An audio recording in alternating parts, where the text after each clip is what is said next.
하나님 아버지 감사드립니다. 주께서 저희들에게 허락하신 은혜를 저희들이 잘 알고 누릴 수 있기 위해서 이 말씀을 공부합니다. 저희가 말씀을 듣고 배울 때 우리의 이성과 능력으로 모든 것을 파악할 수 없음을 겸손하게 인정하고 성령 하나님의 도우심을 구합니다. 저희들의 마음과 우리의 눈에 참으로 빛을 비춰주셔서 말씀 가운데에서 주님의 그 선하심과 또 영화로우심을 깨닫고 그 가운데에서 저희들 자신의 새로운 정체성을 잘 발견하고 나아갈 수 있도록 이 시간에 전하는 자나 듣는 자가 기쁨으로 주님께 나아갈 수 있도록 인도하여 주시옵소서. 감사드리며 예수님 이름으로 기도드립니다. 아멘. 네. 우리는 뭐든지 좀 빨리 하기를 원하죠. 모든 속성 과정을 빨리 끝내고 현장에 투입되기를 원합니다. 그래서 이것저것 열심히 이렇게 하지만 교회에서도 마찬가지죠. 처음에 들어오면 뭐 새신자 교육 6개월 학습하고 또한 6개월 있다가 세례 주고 또 조금 있으면 이제 집사하고 서리 집사긴 하지만 어쨌든 등등의 이런 직분들을 맡아서 뭔가를 열심히 하도록 이렇게 하는 것이 이제 교회가 주로 해왔던 그런 프로그램들입니다. 그런데 이제 영적인 전쟁을 하고 또 주님의 뜻을 잘 분별할 수 없을 때 현장에 투입되면은 오히려 사고가 나죠. 그러니까 우리가 그 중장비를 만진다거나 또 거대한 어떤 공장의 시스템을 돌리는 그런 일을 한다고 한다면 그 위험도만큼 더 많은 준비를 해야 되겠죠. 영적 전쟁도 마찬가지입니다. 우리가 전투에 나가는 전투병들이 적어도 8주에서 12주, 6개월 이상 이렇게 장기간 훈련하고 전투에 투입해도 또 거기 가서도 계속해서 훈련하면서 해 나가는데 우리가 영적인 어떤 삶을 산다고 하면서도 너무 쉽게 생각을 하다 보면 잘 안 돼요. 그래서 말씀을 따라 살고자 하죠. 누구나 다. 하나님 말씀대로 살고자 하고 정말 평강과 자유를 누리기를 원하지만 잘 안 될 수 있어요. 왜 안 되는가? 그리고 안 되는 이유부터 우리 잘 생각해 보면서 그것을 이제 되도록 하는 게 우리의 목표니까. 그래서 그러니까 예수님을 닮기를 원한다면 예수님이 가졌던 세계관을 가져야 되죠. 예수님은 어떤 세계관을 가지고 살았었나라는 것들을 찾아봐야 돼요. 그래서 우리가 구약 성경이 중요하고 신약 성경도 중요하고 다 중요하지만 예수님께서 당대에 가지고 있었던 그 세계관, 성경적 세계관을 잘 가져야만 우리에게 주어져 있는 삶을 잘 살아갈 수 있습니다. 그러니까 성경에서 가장 중요한 것은 거대 담론, 메가 스토리를 아는 거예요. 성경 전체가 지난 시간에 본 것처럼 성경 전체가 어떤 하나의 장편 소설과 같이 모든 주제와 또 그 내용들이 전체가 쫙 하나로 흘러가고 있다라고 하는데 그 거대 담론에 대한 이해가 있어야 성경 전체의 어떤 그림을 갖고 있어야 또 역사의 그림 또 전체적인 내용들을 알고 있어야 부분적으로 마태복음에서 가르치는 건 어떻고 요한계시록에서 가르치는 건 어떻고 또 어떤 선지서에서 가르치는 건 어떤 거다라는 것들을 분명하게 알 수 있습니다. 그래서 우리는 먼저 큰 그림을 그려보고 그리고 이제 세밀한 그림을 그려나가는 겁니다. 특별히 오늘 이 시간에는 세계관 학교에 있는 교육 과정에 대한 전체 서론이 되기도 하고 그리고 이제 후반부에서는 창세기 서론, 창세기를 어떻게 공부하는 것이 좋은가, 어떤 관점에서 보는가 이거를 둘로 나눠서 보도록 하겠습니다. 그래서 우리가 정말 강하고 담대한 영적인 전사가 되기 위해서는 성경 전체를 통전적으로 꿰뚫어서 알 수 있는 그런 어떤 지식을 잘 쌓고 또 그것을 체득하고 그것이 또 그렇게 되도록 우리의 삶 속에서 나타나도록 훈련되어지는 그런 과정들이 필요하다라는 걸 생각하면서 공부를 합니다.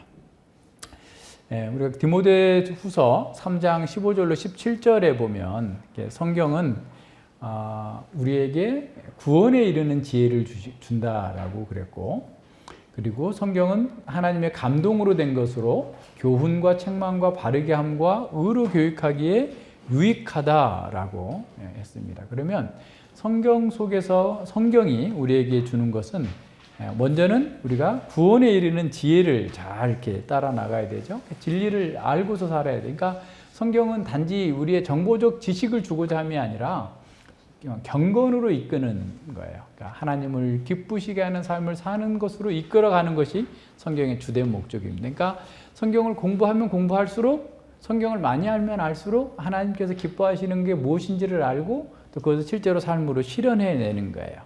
그래서 우리는 성경을 많이 아는 그것 때문에 너무 즐거워하고 또 흥분하고 또 교만해질 수 있어요. 그죠?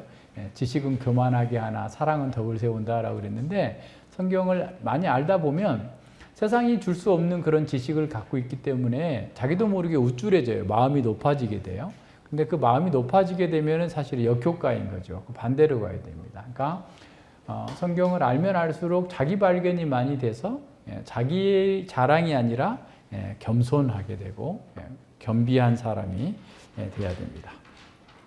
그래서 성경은 사람을 구원하고 구원받은 사람이 거룩한 사람으로 되도록, 그래서 진정한 거룩한 사람이 돼야 평안과 자유와 안식을 누릴 수 있어요. 그래서 그 성경 전체는 우리가 누구이고 무엇을 위해 살고 어떻게 살아야 되는지를 잘 보여주고 있어요. 그래서 성경을 공부하면 공부할수록 정말 바른 사람이 되고 바르게 살아가는 법을 배우고 행복한 삶을 사는 것이다 라는 것을 이렇게 봅니다. 그래서 칼빈 선생님은 성경의 권위를 인정하려면 신자가 마치 천상에서 하나님의 말씀을 직접 듣는 것처럼 성경 공부를 해야 된다라는 거예요. 그래서 성경은 그냥 사람들이 만들어낸 아주 훌륭한 도덕적 교훈이 아니라 우리를 만드신 하나님께서 우리에게 직접 주시는 그런 말씀이다 라고 하면서 들어야만 성경의 권위를 인정하는 거고, 그 권위 있는 말씀이 내 삶 속에서 역사하는 능력이 생기는 거죠. 우리는 성경을 공부하면 예수 그리스도 안에 있는 구원에 이르는 지혜가 있는 거예요. 그래서 우리가 구원을 알고 그 구원을 누리려면 반드시 성경을 공부하지 않으면 안 돼요. 그러니까 성경과 분리된 신앙이란 불가능한 거예요. 왜냐하면 우리는 계시의 종교이기 때문에, 기독교는 계시의 종교이기 때문에 성경과 분리되면 안 돼요. 성경과 분리돼서는 구원의 길도, 구원의 방법도, 구원의 목적도, 구원의 열매도 알 수가 없는 것이죠. 성경을 공부하면서 우리는 우리 자신에 대해서 알아요. 인간에 대해서 알고, 그리고 세상에 대해서, 역사에 대해서 아주 깊이 있게 보게 됩니다. 그렇게 될수록 우리는 예수님을 믿는다라는 것이 무엇인지, 예수님 믿지 않으면 얼마나 그것이 허무하고 비참하고 고통스러운 것인지를 더 깊이 알게 되는 거죠. 그래서 인생의 의미와 구원을 찾는 사람은 성경을 공부하라. 그러니까 구도자가 돼야 돼요. 구도자가. 말씀을 공부하니까 막 여기저기 찾아보는 사람. 그래도 이게 아닌 것 같은데, 이게 아닌 것 같은데, 막 이렇게 찾아보던 사람이 성경을 찾으면서 그 답을 찾는데, 아예 관심도 없고 찾지도 않는 사람들은 이게 더 어려운 것 같아요. 그래서 어쨌든 찾아야 돼요. 찾아서 말씀을 찾아서 이렇게 봐야 그 속에서 답을 찾을 수 있습니다. 자, 두 번째는 성경은 하나님의 감동으로 기록됐다라는 거예요. 성령 하나님께서 이렇게 사람들을 이렇게 사용하셔서 그걸 이렇게 기록하게 하신 거예요. 물론 중세의 어떤 그 화가가 그린 것처럼 천사가 그 성경 저자의 귀에다 대고 막 속삭여가지고 그렇게 성경을 기록한 건 아니에요. 그 저자의 상태, 문화적 환경, 역사적 환경 다 사용하셔서 그걸 통해서 그 역사 가운데에서 성령께서 감동으로 영감 주셔서 그 말씀을 깨닫게 하시는 거예요. 그래서 성경은 교훈과 책망과 바르게 함과 의로 교육하기에 유익하다라는 거예요. 그래서 하나님의 사람으로 온전케 되는 거. 그러니까 구원 받으면 끝이 아니고 이제 하나님의 사람으로 온전케 되죠. 아기를 낳으면 끝이 아니잖아요. 그러니까 적어도 지 혼자서 독립하게 되려면 20년 동안은 키워줘야 되잖아요. 24년 동안은 적자. 애를 낳으면 24년 동안 계속해서 투자를 해야 돼. 그죠? 그렇게 된 것처럼 우리가 거듭났어도 그것으로 땡이 아니고 거듭났으면 그때부터 계속 공부를 해서 하나님의 사람으로 온전해야 되는데 온전하게 되기 쉽지 않아요. 그래서 교훈과 책망과 바르게 함, 의로 교육해야 함, 뭐 이렇게 되는데 하나님 말씀을 들을 때 우리는 때로는 교훈을 배우기도 하고 책망을 듣기도 하고 바르게 함. 어떤 학자가 바르게 함에 대해서 이렇게 설명을 하면서 이렇게 설명해 놨더라고요. 우리가 치과에 교정하는 치과를 다니잖아요. 그럼 막 이가 막 안 맞아가지고 막 힘든 이런 사람들을 딱 맞춰주고 또 뽑을 건 뽑고 해가지고 외모도 깨끗하게 만들어주고 치아가 또 음식을 잘 씹게 만들어주잖아요. 그 과정은 참 고통스러운 거지만 마치 하나님께서 우리가 원래 반듯하게 돼야 되는데 이가 반듯해서 탁탁 맞아야 되는데 막 삐뚤삐뚤하고 살던 사람을 구원받은 사람에게 이제 작용하셔가지고 그걸 수술을 해서 딱 맞게 만들어주는 거예요. 교정해서 외모도 딱 똑바라지고 치아의 그 기능도 제대로 할 수 있는 것처럼 우리가 하나님의 말씀으로 바르게 된다, 하나님 사람을 온전케 된다라는 것은 그러니까 하나님의 사람이 되기 전에 거듭나기 전에 가졌던 온갖 잘못된 습관 또 그런 그 사고 이런 것들을 다 바르게 잡아서 온전하게 딱 만들어주고 그리고 제대로 된 기능을 할 수 있다. 그러니까 정말 사람답게 살게 만들어주는 게 성경의 능력이에요. 가장 아름답고 복되고 정직하고 견고하고 강하고 이런 사람으로 만들어주는 것이 본래의 목적에 따라 살도록 만들어주는 겁니다. 그래서 성경은 하나님의 손에 들린 성령의 검입니다. 그래서 성령께서는 그 성경을 사용해서 대적들에게 점령당한 우리의 삶의 영역을 되찾아줘. 하나님의 사람으로 살도록. 그죠? 성령의 검인 성경을 사용해가지고 막 우리를 붙들어서 우리 인격 속에 지금 사단의 종살이하고 있고 죄의 종살이하고 있고 뭣도 몰라가지고 막 헤매고 있고 방치되어 있고 이런 것들을 싹 쓸어내고 하나님의 사람으로 바르게 살도록 하나님의 사람답게 살도록 아주 우리를 만들어준단 말이죠. 그래서 성경은 예수님을 믿는 사람들을 강하게 성장시켜서 하나님의 사람으로 온전하게 만들어줍니다. 그래서 예수님을 영접했다고 해서 곧바로 온전한 삶을 살 수 없기 때문에 우리는 교훈과 책망과 바르게 함과 의로 교육하기에 유익한 성경을 계속해서 공부해야 된다라는 거예요. 그래서 공부를 나는 이 정도 했으니까 이제 그만해도 돼. 내가 막 엄청나게 했거든. 일주일에 막 10시간씩 공부했거든. 그러니까 그렇게 또 10시간만 한 게 아니라 그렇게 막 5년, 6년, 7년 공부했거든. 그러니까 이제부터는 하루에 10분씩만 하자. 이렇게 한다고 해가지고 되는 게 아니에요. 계속 해야 됩니다. 꾸준하게 공부를 해야 돼요. 근데 공부를 안 하고, 예를 들어서 여러분 성경 읽기 하잖아요. 성경 읽기 하고 안 한 나라고 차이가 많이 나요. 그러니까 성경 읽기를 쭉 하는 나라고 그렇지 않는 나라고 비교해 보면, 그래서 지난번에도 얘기한 것처럼 하나님의 은혜는 저축해놨다 쓸 수 없어요. 매일매일 받아야 돼요. 매일 그때그때 순간순간 하나님의 은혜를 이렇게 구하고 그 받아서 사용할 수 있어야만 됩니다. 그래서 계속해서 성경을 공부하고 진리를 깨닫고 그 진리에 순종하는 훈련을 통해서 우리는 인격이 올바로 세워집니다. 그래서 예수님을 닮은 성품에서 자라고 예수님과 같은 동질의 삶의 능력이 나타나야 됩니다. 그래서 성령 하나님께서는 사실 우리에게 이것저것 다 가르치지만 모든 면에서 한 가지예요. 예수님처럼 살아라. 예수님처럼 깨끗하고 정직하고 올곧고 바르게 살라라고 하는 것이 성령 하나님께서 우리에게 요구하시는 바다라는 거예요. 성령 하나님께서는 하나님의 말씀을 공부를 통해서 우리가 예수님을 닮는 삶에 이르도록 만들어 주시는 거예요. 그래서 하나님의 말씀에서 하나님께서 우리를 이렇게 계속해서 성령께서 사용하셔가지고 훈련해서 진리의 사람으로 근육도 강해지고, 그러니까 근육이 강해진다는 게 뭐예요? 마음의 근육이 강해져야 되는데 마음의 근육이 강해져야 어떤 면에서 무거운 짐을 이렇게 견뎌낼 수가 있잖아요. 그러니까 무슨 한마디만 하면 파르르 삐지는 사람. 그런 사람은 어떤 사람이에요? 훈련받지 않았어요. 마음의 근육이 너무 약한 거야. 그죠?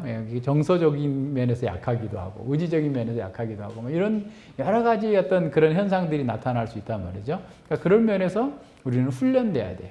그거 어떻게 훈련하냐? 말씀으로 계속 훈련하는 거죠. 그러니까 말씀의 체육관에 들어가가지고 막, 이렇게 근육도 부위마다 이렇게 쓰는, 작용하는 게 다르니까 훈련하면서 자기가 약점이 있다. 그러면 그 약점을 가지고 기도하면서 그 약점을 보완할 수 있는 하나님의 능력과 지혜를 구하면서 이렇게 훈련해야 되는 거죠.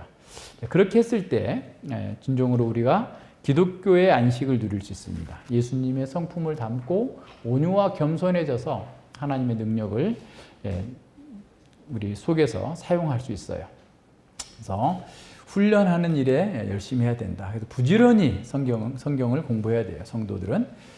그래서 바울 사도가 디모데전서 4장 6절로 8절에서 우리에게 경건에 이르는 훈련을 하라라고 했을 때 성경의 체육관으로 가서 경건을 연습하라. 경건을 훈련하라. 성경이 체육관이라면 그 가서 열심히 뛰고 막 훈련하고 땀 흘리는 것처럼 성경 공부를 통해서 그렇게 하라라는 겁니다. 그래서 우리가 성경을 배우면서 실천하는 만큼 예수님의 성품을 드러냅니다. 주어진 사명을 감당할 수 있습니다.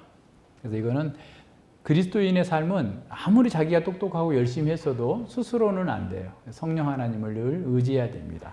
기도해야 됩니다. 그래서 성령께서 사용하시는 그 말씀 사역자를 통해서 해석된 그 말씀의 의미를 잘 깨닫고 실천해야 돼요. 그러니까 성경이 그냥 뭐 미신처럼 막 몇 구절 외우면, 막 몇천 구절 외우면 내가 자동적으로 성경을 따라서 성경적 사람이 되는 게 아니에요. 해석된 말씀을 가져야 됩니다. 해석된 말씀. 그래서 존 머리라고 하는 신학자는 성경이 하나님의 말씀인 것은 해석되어질 때 의미가 알 때 의미도 모르고 막 몇천독 했으면 그 무슨 의미예요? 그래가지고 몇천독 해서 실제로 그 사람이 하나님의 사람처럼 그리스도의 닮은 모습으로 사느냐? 전혀 그렇지 않아요. 그러니까 해석된 말씀을 가지고 봐야 돼요. 그래서 제가 전에도 얘기했죠. 성경을 이렇게 살 때 여러분 혹시 아직 안 사고 앞으로 살 계획이 있는 분은 옆에 여기 좀 여백이 있는 걸 좀 사놓으세요. 그래서 새롭게 깨달은 부분이나 잘 이해가 안 되는 부분들은 메모를 해놔. 근데 메모를 안 해놓으면 나중에 볼 때 내가 생각날 것 같죠? 물론 천재는 생각나. C.S. 루이스 같은 천재는 생각이 나는데 저는 천재가 아니라 생각이 안 나요. 다시 써놓은 거 봐요. 써놓은 거 보면서 다시 확인하고 또 첨가하기도 하고 이렇게 해서 계속 다시 이렇게 리마인드 해야 돼. 계속 되새김질을 해야만 겨우 우리가 알 수 있어요. 그리고 전에도 얘기했지만, 지난 시간에 얘기했지만 하나님의 말씀은 너무 광대해요. 무한해요. 그러니까 이걸 깨달았다. 그러니까 제가 전에도 한번 그런 얘기 한 적이 있는데 제가 어떤 성경을 하나 강해를 한다. 에베소서 강해한다. 에베소서 우리 강해를 아마 한 120번 넘게 아마 했을 것 같은데 그러니까 2년 넘게 계속 에베소서만 봤으니까 에베소서에 관련된 모든 책 다 보고 막 논문도 보고 막 찾아서 다 봤어요. 그러니까 이제 내가 그냥 아주 촘촘한 그물로 그냥 바닥까지 싹 쓸어가지고 에베소서는 내가 다 알았다.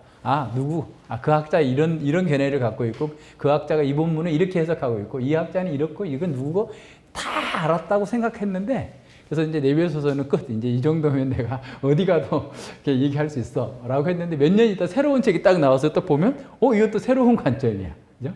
그러니까 너무 깊은 거예요. 그러니까 그분들이 평생에 연구해가지고 써놓은 책들을 엑기스로 내가 다 봤어도 그리고 또 어떤 사람들이 또 가져와가지고 또 꺼내놓고 마르지 않는 셈이에요.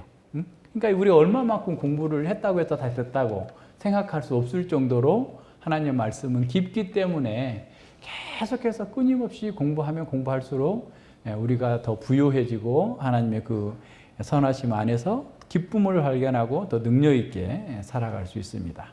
그래서 말씀을 공부할 때 정말 1차적인 목적은 하나님의 영원한 경륜을 알고 예수 그리스도를 믿고 그 구원을 확신하는 하나님의 백성으로서 나의 정말 정체성을 확인하는 거예요. 그리고 이제 하나님 백성답게 살아야 되겠다라고 하는 그 삶의 능력을 터득해 나가야 됩니다. 그래야만 성숙한 그리스도인으로서 이 세상의 세상을 능력 있게 살아갈 수 있고 하나님 나라의 사명을 이렇게 수행할 수 있습니다. 그래서 기독교의 교육은 먼저는 하나님의 사람으로 거듭나게 하고 그리고 하나님의 사람으로 온전케 되는 거예요. 그래서 우리 모든 교육의 초점이 거기에 있습니다. 그래서 우리가 그리스도인이 된다고 하는 것은 하나님의 생명을 소유하는 것입니다. 그래서 이 생명은 반드시 자라게 돼 있고 또 이 생명이 자랄 수 있으려면 생명의 양식을 먹어야 될 거 아니에요. 그 생명의 양식이 하나님의 말씀이에요. 그러니까 계속해서 하나님의 말씀을 먹으면서 또 그렇게 성장하면서 예수님과 닮아지는 거예요. 그러니까 예수님의 얼굴과 닮아지는 게 아니라 예수님의 마음과 닮아지는 거예요. 겸손하고 온유하고 인내하고 사랑하고 견디고 또 참아주고 이렇게 할 수 있는 이런 사람으로 갈수록 바뀌는 거죠. 그래서 우리 안에 있는 그 역동적인 그 생명은 교회 공동체 속에서 또 함께 이렇게 그 확인이 되는 거죠. 공동체 안에서의 그런 서로의 연합, 연대, 교제, 그 속에서 유기적인, 생명적인, 통일적인 그런 삶으로 이렇게 자라갑니다. 그래서 함께 양육받으면서 자라가는 거죠. 그래서 이 생명의 탄생과 성장을 위해서 우리는 성경 각 권을 공부해 나갑니다. 자, 그러면 성경이 한 사람에게 공부를 어떻게 하느냐라고 하는 것을 한번 봐야 됩니다. 그러니까 우리가 한 사람이 구원 얻고 구원을 확신하려면 적어도 하나님 앞에서 자신이 누구인가, 그리고 나를 구원해 주실 분이 누구인가 정도는 알아야 되겠죠. 그러니까 하나님이 어떤 분인가를 아는 것은, 그러니까 이제 우리가 이제 신학을 좀 잠깐 얘기해 볼까요? 그 신학을 한다면 이제 처음에 그러니까 신학이라는 말이 데올로기아라는 말이에요. 하나님을 말하다, 신을 말한다라는 말, 헬라어로. 그러니까 신학이라는 말은 하나님을 말한다라는 건데, 그럼 하나님을 알아가는 지식인데, 하나님을 아는 방법은 여러 가지가 있어요. 근데 이제 원래 그 신학은 우리 이제 그 헬라 문화 속에서 가장 헬라에서는 가장 중요한 학문이 첫 번째가 뭐였어요? 문법, 그죠? 문법, 그리고 뭐죠? 변증학, 그다음에 수사학이에요. 그러니까 문법이라는 것은 이 말이 뭔 뜻이냐, 그죠? 책을 읽고 잘 이해하고 말할 수 있는 것이 문법이에요. 독해력이죠. 변증학은 어떤 진리가 진리라는 사실을 증명해낼 수 있는 거예요. 그러니까 틀린지 아닌지, 옳은지 아닌지. 그다음에 수사학은 자기가 가지고 있는 진리를 설득력 있게 누군가에 전달해 주는 거예요. 근데 이게 기본이에요. 그러니까 영국 같은 나라도 20세기 초까지만 해도 이런 삼학이라고 하는 고대의 헬라의 교육 문화 속에서 자라왔어요. 그러니까 거기서는, 그래서 C.S. 루이스 같은 사람이 나오고 돌킨 같은 사람이 나오고 엄청난 그런 작가들이 나오는 이유가 이런 교육을 철저하게 받았기 때문에 그래요. 근데 헬라의 그 바울도 이거에 정통한 사람이었어요. 그러니까 당시에는 이 삼학을 하지 않으면 뭐 관리도 될 수 있고 아무것도 될 수 없어요. 그냥 교육의 기본 과정이라고 생각하면 돼요. 근데 이런 하나님을 이제 그 성경을 봤는데 헬라 사람들이 질문을 하는 거야. 도대체 하나님은 누구냐? 하나님은 누구냐? 뭐 하는 분이냐? 그죠? 또 예수님은 누구냐? 이렇게 묻는 거예요. 물어. 그러면 이제 어떻게 해야 되겠어요? 성경의 근거에서 답을 주는 거죠. 답을 찾는 거죠. 성경에서. 그죠? 창세기에서 요한계시록까지 쭉 성경을 찾아서 답을 해서 하나님은 이런 분이야. 그럼 하나님은 어떻게 해야 되냐면 하나님의 성품이 어떤가? 하나님은 어떤 성품을 가졌나? 하나님은 어떤 일을 하시는가? 하나님의 사역을 얘기하는 거죠. 그러니까 우리가 누군가를 알아보려고 할 때 우리 형제님 이 성품이 어떤가? 그죠? 그래서 마태복음 같은 경우도 마태복음 1장에 예수님은 누구인가예요. 예수님은 누구인가? 출신이 뭐냐? 계보가 뭐냐? 2장에서는 예수님이 무슨 평가를 받고 있느냐? 구약에서 어떤 증거가 있느냐? 그리고 그 뒤로부터는 예수님이 무슨 일을 하시는가를 계속 보여줘요. 가르치고 기적행하고 가르치고 기적행하고 쭉 가르치면서 마찬가지야. 그래서 이제 하나님은 어떤 분인가에 대해서 알려주고 그 성품을 보여주고 그 다음에 일을 보여주는 거죠. 그 다음에 예수님에 대해서도 예수님은 어떤 분이신지를 그 다음에 예수님이 하시는 일을 보여주고, 인간이 뭐냐? 인간이 뭐냐? 라고 했을 때 그 인간도 성경에서 쭉 찾아내는 거야. 전체를. 인간에 관한 책을 모든 걸 다 정리해가지고 인간은 이런 존재다. 이렇게 정리하는 게 그게 조직신학이에요. 조직신학. 우리가 흔히 말하는 조직신학. 이런 신학적인 의미로서의 하나님이 어떤 분이시고 무슨 일을 하시고 또 우리와 어떤 관계를 맺고 계시는가에 대해서 아는 것이 조직신학이에요. 성경신학은 뭐냐? 성경신학은 창세기서부터 요한계시록까지 쭉 계시가 발전되는 상황을 계속 보는 거예요. 그래서 이제 그 계시를 따라서 그 하나님의 그 경륜이 어떻게 이루어져 가는가를 공부하는 것이 성경신학.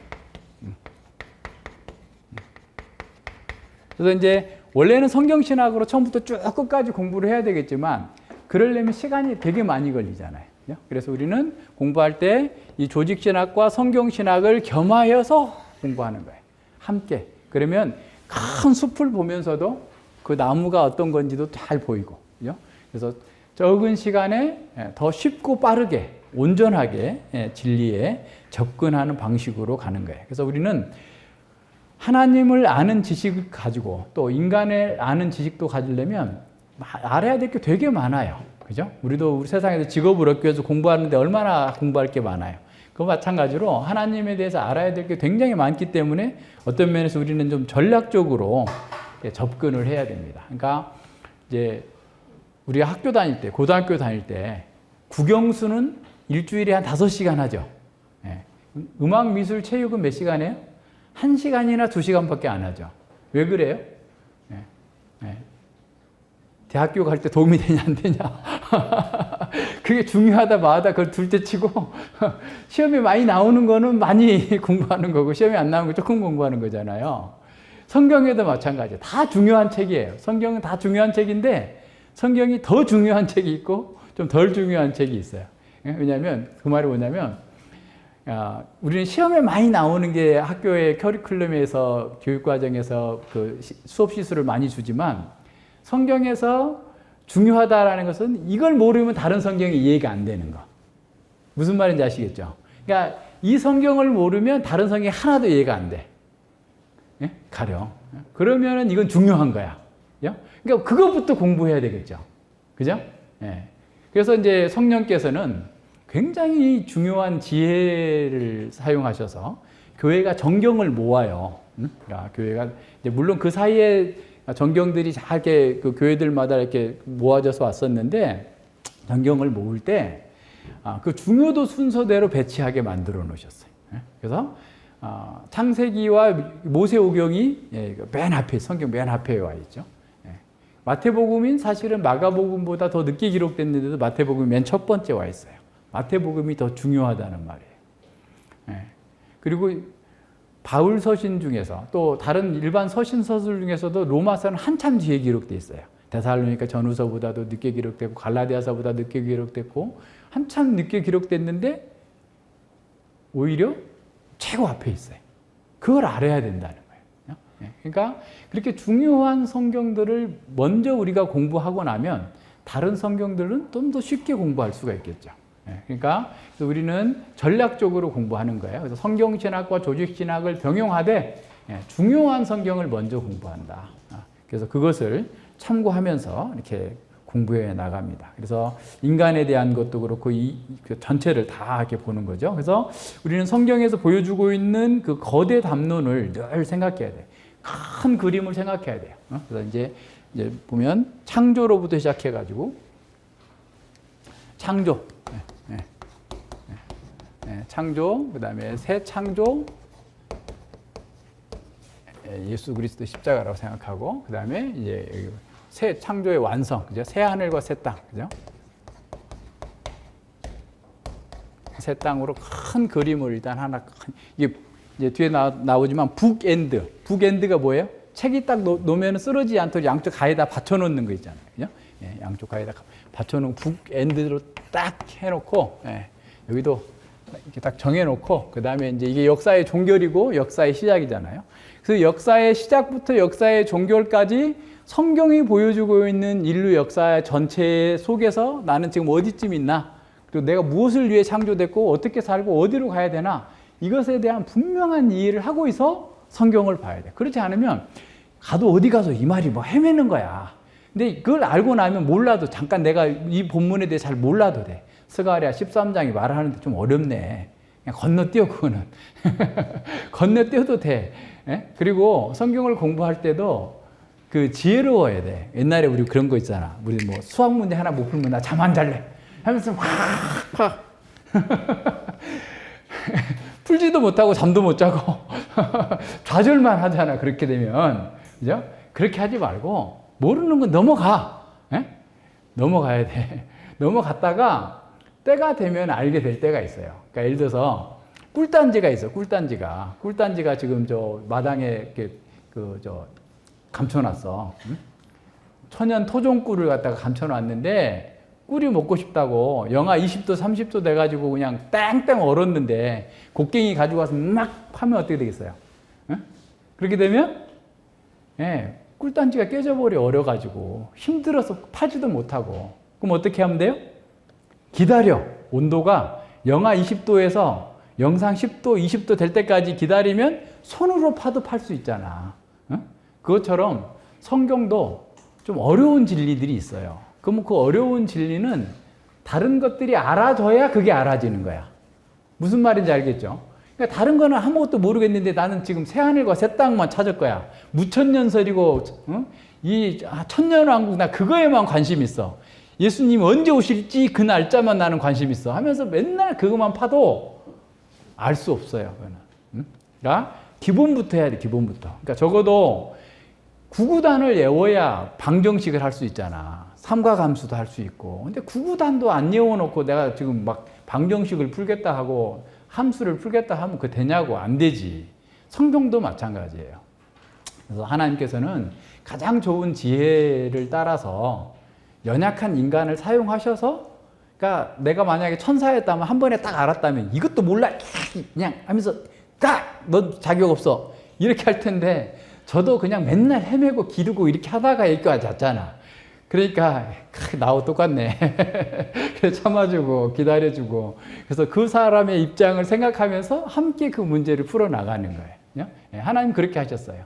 그래서 천사를 목사로 보내주지 않고 똑같이 여러분하고 똑같이 부족하고 연약하고 무지하고 어리석었던 사람에게 하나하나 가르쳐 주셔가지고 여기까지 오게 하시고 또 그런 사람들과 함께 배우도록 이렇게 하셨으니까 조금 기다려야 돼요.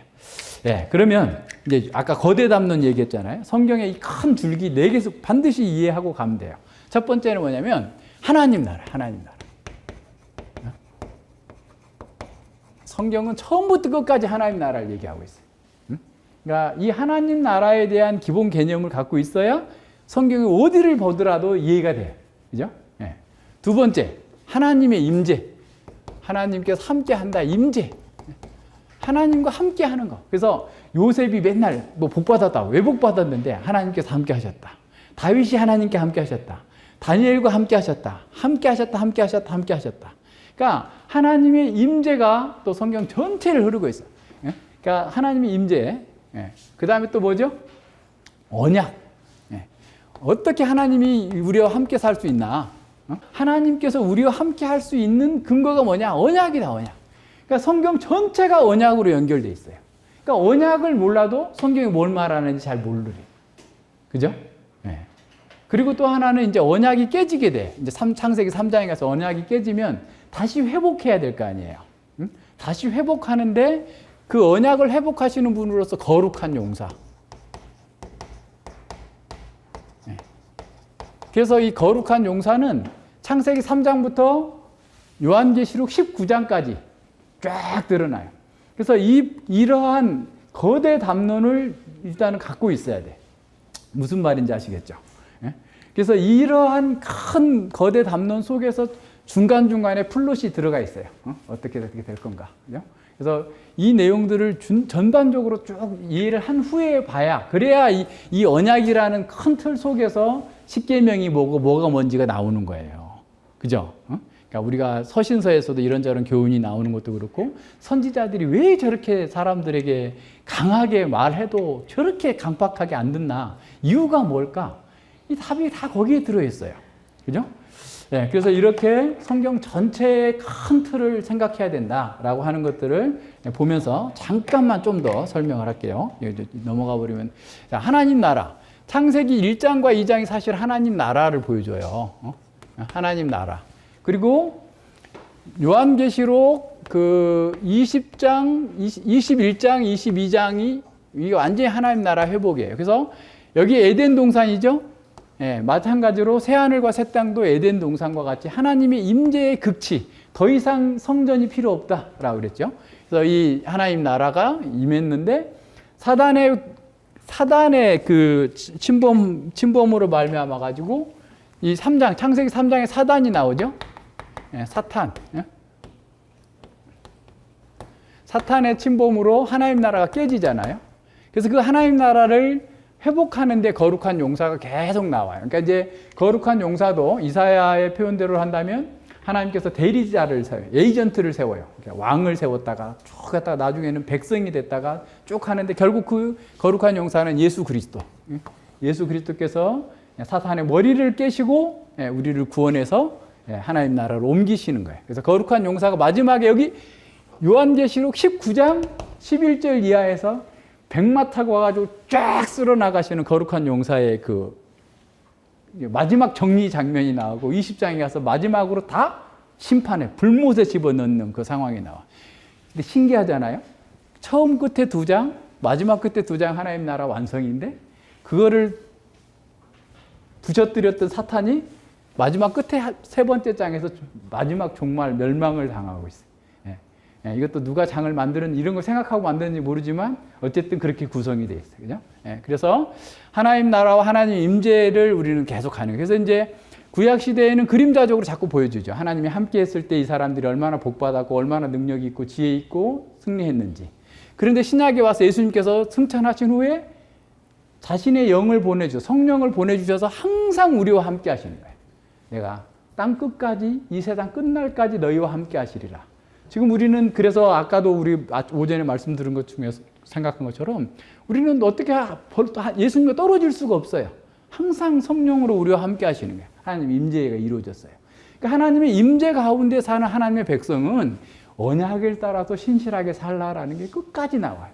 우리의 구원의 완성에 이를 때까지 우리는 이 땅에서 신실하게 언약에 따라 살아. 그거예요. 이런 큰 틀을 우선 갖고 있어야 돼요. 그 틀을 갖고서 역사는 이렇게 이루어지는 거예요. 그러니까 뒤로 굴르든 자리 굴르든 어쩌든 간에 우리는 하나님 나라의 완성에 들어가게 돼 있어요. 극치에 이르게 되는 하나님 나라에 들어가게 돼 있어요. 그럼 그 들어가는 거 확정됐어. 확보해놨어. 그럼 이 땅에서 지금부터 내가 아까 하나님의 임재와 언약 안에서 하나님 나라의 백성으로서 복을 누리고 살라라는 거예요. 이렇게 복을 준비해놨는데도 여기다 밥상 다 차려놨는데 여긴 돌아보지도 않고 밖에 나가가지고 밥 안 준다고 엄마한테 막 떼쓰고 우는 사람이 있어. 그죠? 집에 밥이 잔뜩 있는데 아침부터 빵! 빵이 막 울어. 아니, 밥이 이렇게 많은데 무슨 빵이야. 아침에 지금 제가 문도 안 열었는데 해도 막 소용없어. 빵!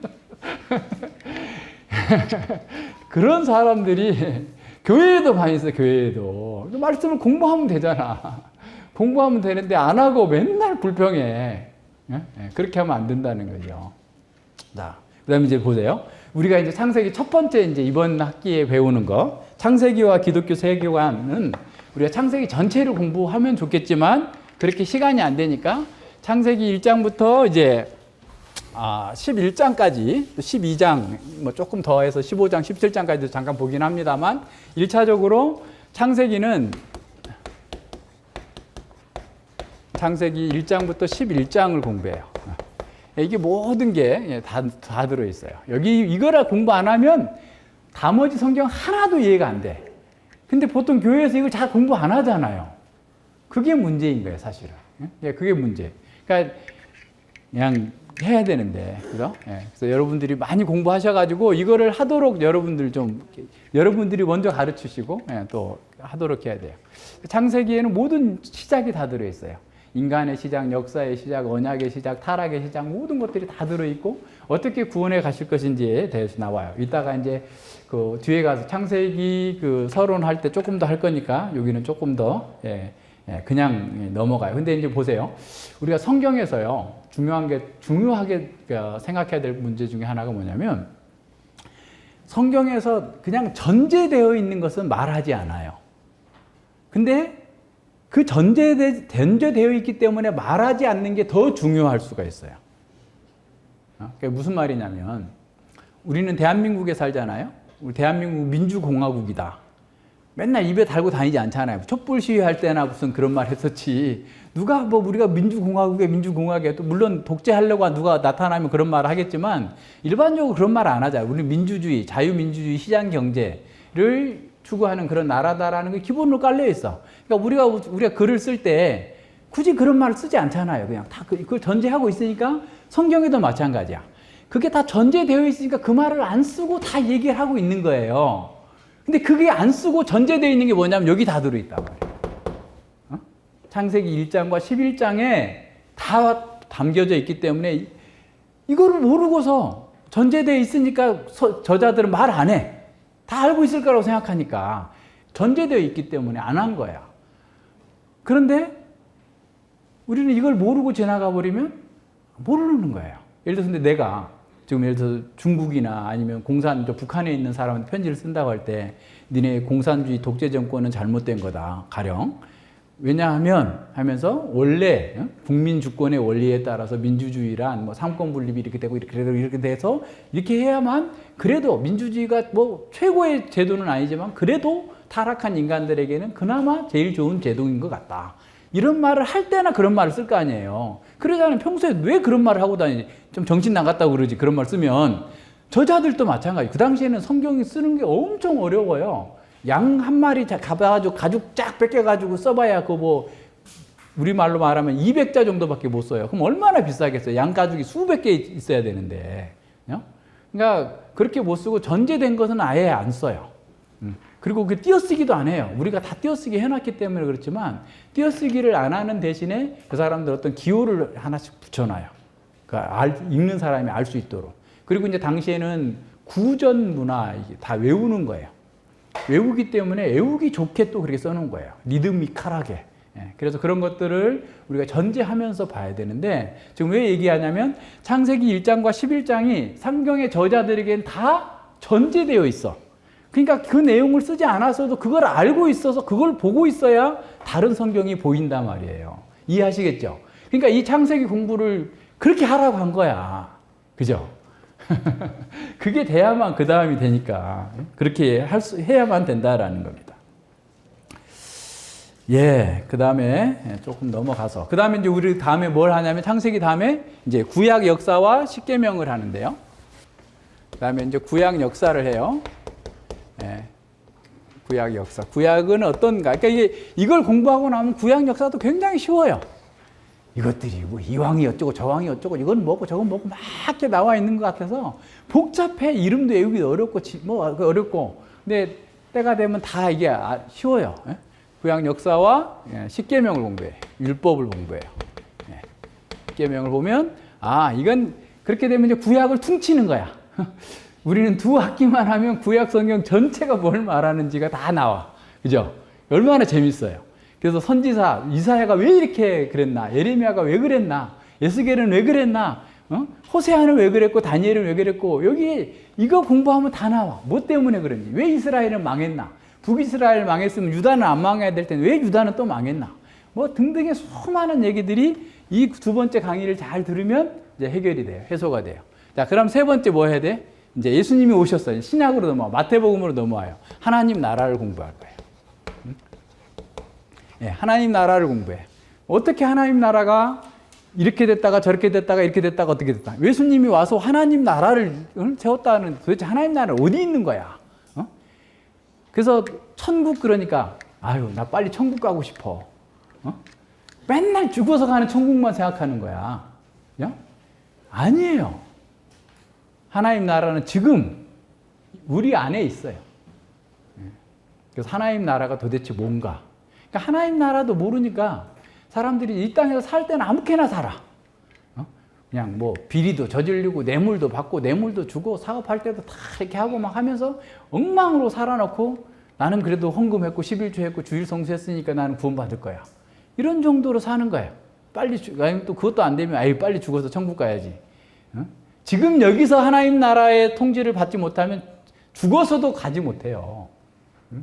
하나님 나라가 어떤 건지, 하나님 나라의 백성으로서 사는 것이 얼마나 복된지, 그러니까 능력이 있어요. 그러니까 그리스도인은 정말 힘 있는 삶을 살아요. 꾀죄죄하게 맨날 무슨 소외된 사람처럼 숨어서 살고 그런 게 아니에요. 우리가 역사의 주류예요. 우리가 주류예요. 예. 자기들이 몰라가지고 우리를 건드릴 수 있어요. 그죠? 예. 우리가 겉으로 볼 때는 별거 아닌 것처럼 보이니까 사람들이 우리를 건드리고 함부로 할 수 있는데 그 사람은 정말 불쌍한 사람이에요. 그죠? 하나님의 자녀를 건드렸으니, 하나님의 백성을 건드렸으니 거룩한 용사께서 가만히 두시겠어요? 그래서 뭐라고 그래요? 창세기도 나와요. 너를 축복하는 자를 내가 축복하고 너를 저주하는 자를 저주하리라. 요셉에게 잘한 사람 예굽이 그래서 복 받잖아. 다니엘에게 잘한 사람들 때문에 복 받잖아요. 마찬가지 동일해요. 그러니까 우리가 당당해야 된다고. 주눅 들지 말라고. 내가 비록 사장이 아니라도 속으로 사장님 당신은 나 때문에 먹고 사는 줄 아시오. 이런 마음으로 당당하게 하라고. 당당하게. 그죠? 하나님 나라의 백성이 없는 나라는 다 어둠 속에 있어요. 지금도 보세요. 지금 현실도 보세요. 인도를 보세요. 저 남미 같은 데 보세요. 이슬람 가보세요. 온갖 불의와 악이 그냥 성행하면서 도대체 인간답지 못하게 살고 있잖아요. 하나님께서 복음이 있는 곳에 빛을 비춰주시니까 믿지 않는 사람들도 역사가 보면 이게 아이러니입니다. 영국이 최고로 잘 살 때 교회가 최고로 부흥했을 때예요. 그놈들이 근데 최고 나쁜 짓도 많이 해 또. 돈 많으니까. 막 식민지 쟁탈하고 그러잖아요. 네덜란드 그 조그마한 나라가 교회가 부흥이 되니까 세계 최고로 먼저 막 그 식민지 개척하고 동인도 회사 만들어가지고 그냥 다 나라가 지금까지도 500년, 600년 동안 지금 부자로 살고 있잖아요. 교회가 있으면 교회 때문에 교회 밖에 있는 사람들도 눈이 밝아져요. 우리나라가 지금 뭐 이렇게 열심히 막 노력해가지고 저쩌고 누구 때문에 경제 발전된 게 아니고 교회 때문이에요. 그죠? 근데 교회가 무너져 내려가 보세요. 이제 이 나라도 망하는 거예요. 그러니까 우리가 그렇게 중요합니다. 중국이 엄청나게 강하게 큰 것도 사실 중국 교회가 성장하기 때문에 그런 거예요. 그래서 우리가 주류예요. 세상이 주류가 아니야. 그래서 우리가 학계 설교할 때 학교에서 보면 세상은 뭐라고요? 하나님 나라를 덮게 비게. 그죠? 건물 질 때 건물 이렇게 이게 속에서 지면은 밖에다가 이렇게 뭐 포장 쳐놓잖아요. 그죠? 포장 쳐놓고 또 그 안에 뭐 이렇게 왔다 갔다 해가지고 뭐 막 쌓고 놓고 하는 거 만들어내잖아요. 건물 다 짓고 나면 어떻게 돼요? 이 비계 다 철거하잖아. 그럼 짠! 멋진 건물만 딱 나오잖아요. 그죠?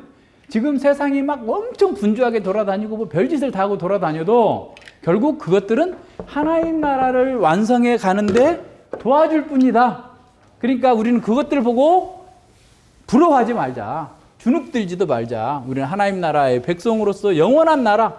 다니엘서에 나오잖아요. 다니엘 7장에 그냥 온갖 인간 짐승 같은 인간들이 와가지고 막 난리치고 그러는데 인자 같은 이가 영원한 나라를 세우시고 다 뜨인 돌이 와가지고 다 부셔뜨리고 하나님 나라를 세우잖아요. 하나님 나라가 영원한 나라예요. 우리는 하나님 나라의 극치에 이를 때까지 계속될 거예요. 그죠? 그래서 하나님 나라 공부하고 난 다음에 뭘 공부해요? 하나님 나라를 살려면 하나님 나라의 법을 알아야 될 거 아니야. 어? 하나님 나라의 법이 뭐냐? 산상수훈. 네. 네. 산상수훈. 그러니까 산상수훈도 하나님 나라의 복이에요. 그래서 천국이 저희 것이며 네. 하나님 나라의 복을 말하고 있어요. 하나님 나라의 법대로 살면 복 받는다 그 말이에요. 쉽게 말하면. 산상수훈을 공부하는. 네. 그 다음에 네. 사도행전과 교회. 네. 사도행전은 이 하나님 나라가 땅끝까지 이렇게 성장하는 모습, 예? 그리고 교회가 무엇인지를 보여줘요. 교회 속에서 하나님 나라가 이루어지고 있음을 보여주는 거예요. 그리고 이제 바울서신, 바울서신을 공부하는데 바울서신 중에서도 아까 중요한 게 로마서 한다. 로마서 먼저 공부하는.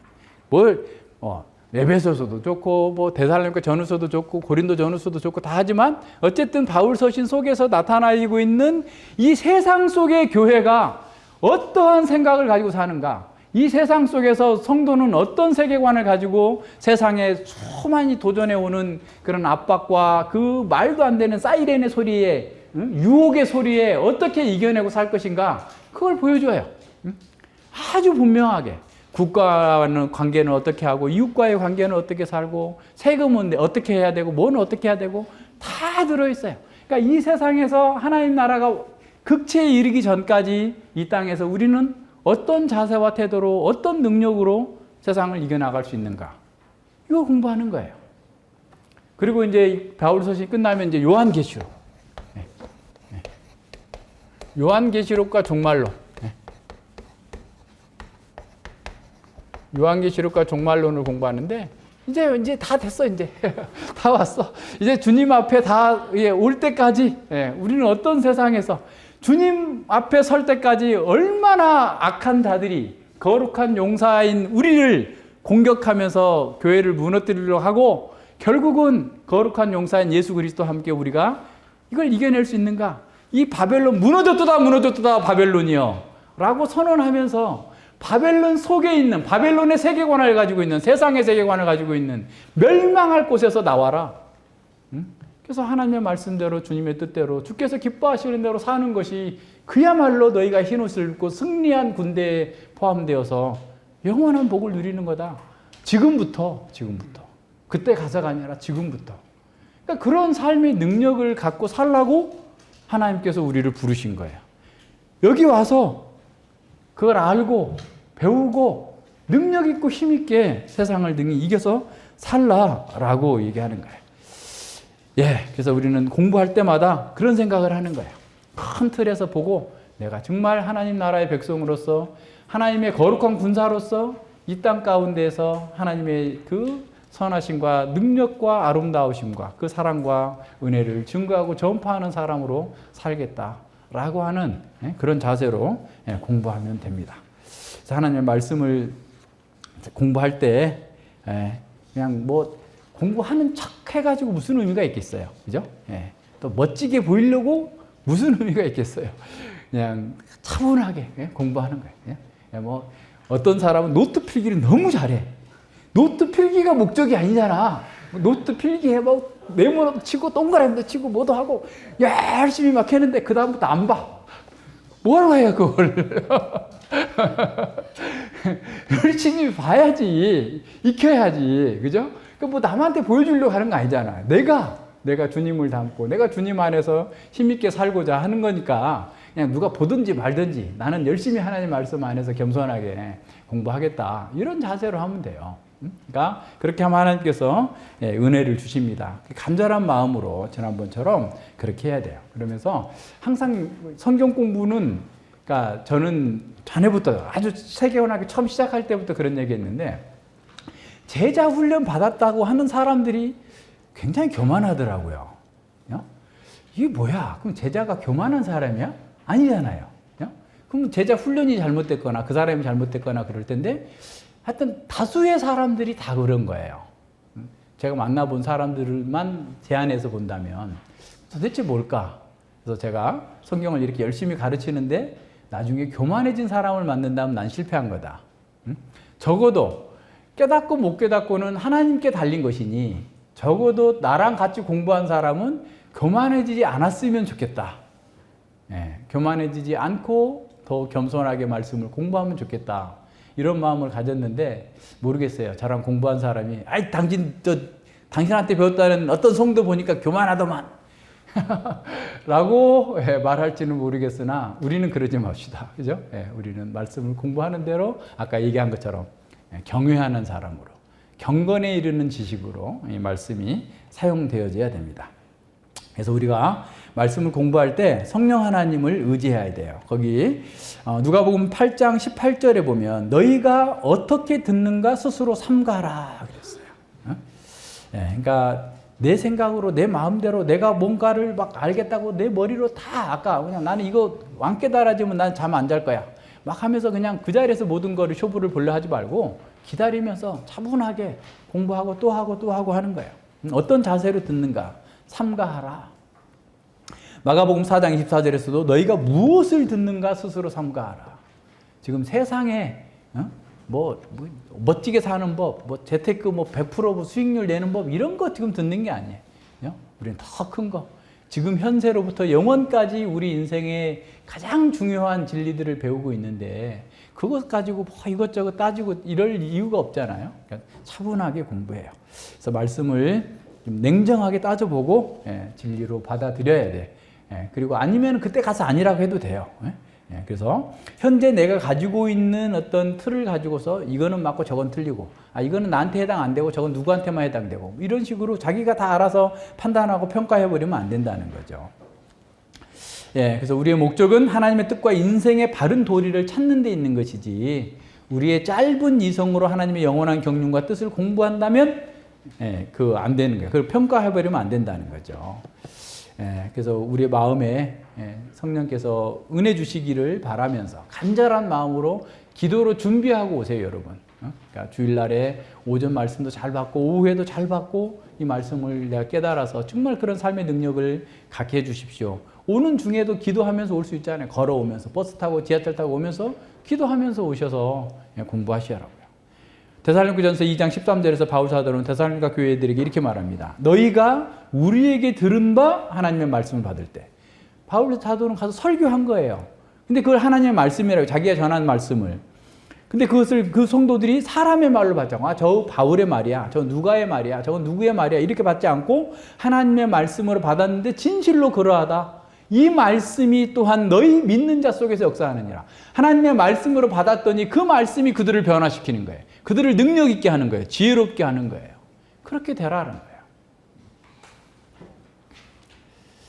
예, 쭉 보세요. 그래서 성경을 연구할 때 기독교 세계관과 다른 세계관, 세상의 세계관과를 비교하면서 이렇게 보는 것도 유익하다. 그리고 마지막 한 학기 더 남았네요. 예, 그죠? 요한계시록과 종말론 다음에 이제 최종적으로 아까 조직신학 쪽으로 이제 공부하는 거예요. 그러니까 칼빈의 기독교 강요를 공부하든지 아니면 신앙 고백을 하나 공부해도 돼. 신앙 고백. 이 신앙 고백은 교회의 공적인 고백, 전통적인 신앙 고백을 공부함을 통해서 여기서부터 공부했던 것들을 다 정리하는 어떤 의미가 있어요. 그래서 이건 쭉 우리 홈페이지에도 이미 나와 있는 것도 있고 하니까 궁금한 사람들은 그냥 계속 보셔도 돼요. 거기서 보면 삼위일체 하나님, 예수 그리스도에 대해서, 성령님에 대해서, 교회에 대해서, 우리의 삶에 대해서 사도신경을 해설해 놓은 것도 있고 하니까 쭉 보시면, 그렇게 해서 우리 세교관학교 과정 8학기가 이렇게 진행됩니다. 그래서 이런 공부를 할 때 그냥 겸손하게 잘 따라오시면은 이렇게 돼요. 그래서 아까 성경 공부의 방법은 성경신학적인 방법과 조직신학의 방법을 병용해요. 그러니까 이제 제가 2014년, 15년에 어디 강남에 가서 그 목사님들하고 같이 공부한 적이 있었는데, 그 목사님 중에 한 분이 그런 얘기를 하더라고요. 자기는 신학교에서, 그분이 박사과정 하고 있었어요. 총신에서 박사과정을 하고 계셨는데, 신학교에서 조직신학 따로 배웠고 성경신학 따로 배웠는데, 목사님에게 이 창세기 강의를 듣고 나서야 비로소 조직신학과 성경신학을 접목해서 설교할 수 있는 능력이 생겼어요. 라고 해서 제 책을 30분가 하여튼 50분가 사가지고 자기 신학교에서 교재로 쓰겠다고 사가신 적도 있어요. 그러니까 하나님의 말씀을 이렇게, 왜냐하면 신학교가 통합적인 수업을 못 해줘. 너무 바빠요. 신학교 3년 동안이. 그러니까 못 해줬는데, 그렇게 하면서 자기가 굉장히 유익하게 됐다고 이렇게 하셨던 목사님 있어요.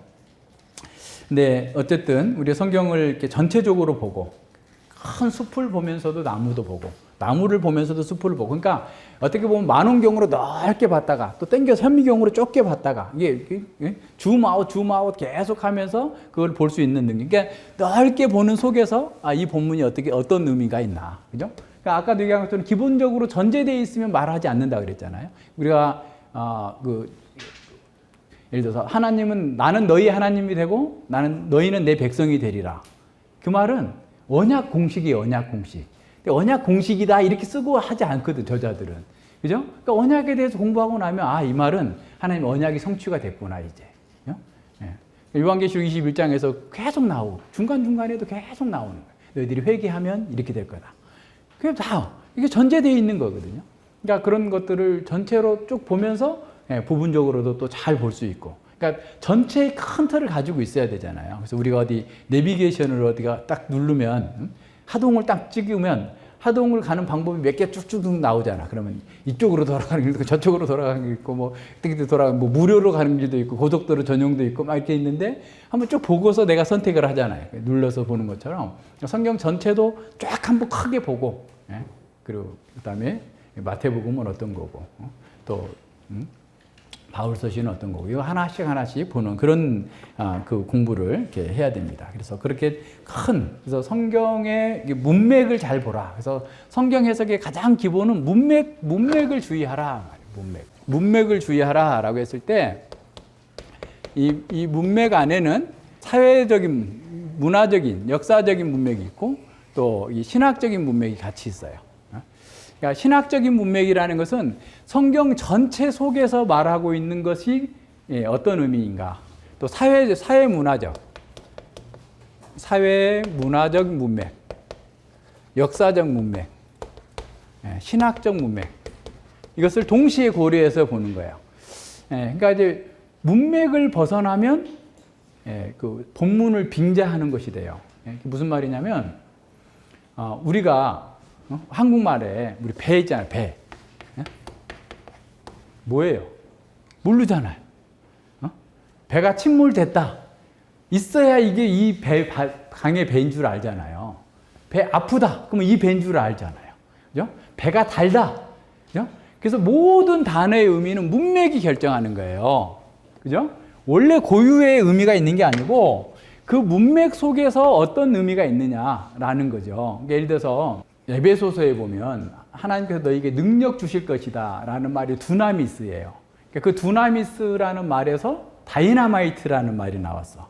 그러니까 그 두나미스를 얘기하면서 다이나마이트처럼 폭발력이 있는 거다 라고 하면 틀려요. 왜냐하면 그때는 그 의미가 전혀 없었어요. 후에 생긴 거예요. 그러니까 언어도 자꾸 의미가 달라지잖아요. 그러니까 그 문맥과 간결해서 봐야 돼요. 그러니까 항상 이 성경을 볼 때 우리가 예를 들어서 시편의 문맥을 본다 할 때도 시편의 문맥 또 뭐 잠언서라든가 역사서에도 늘 그런 문맥이 있고 이런 사회 문화적인 문맥이 다 있어요. 신학적인 문맥이 있으니까 이것들을 고려해서 보는 거예요. 그래서 그 전체 속에서 그러니까 이 신학적인 문맥은 성경 전체의 문맥 속에서 이 본문이 의미하는 게 뭔가, 그죠? 그리고 이 역사적 배경은 뭔가, 그죠? 이걸 늘 알아야 돼요. 또 문화적인 배경이 뭔가, 그죠? 그래서 성경에는 온지문이라고 하는 것에서도 어마어마한 내용들이 담겨 있어요. 창세기 38장에 그 야곱이 요셉에게만 색동옷을 입혀줬잖아요.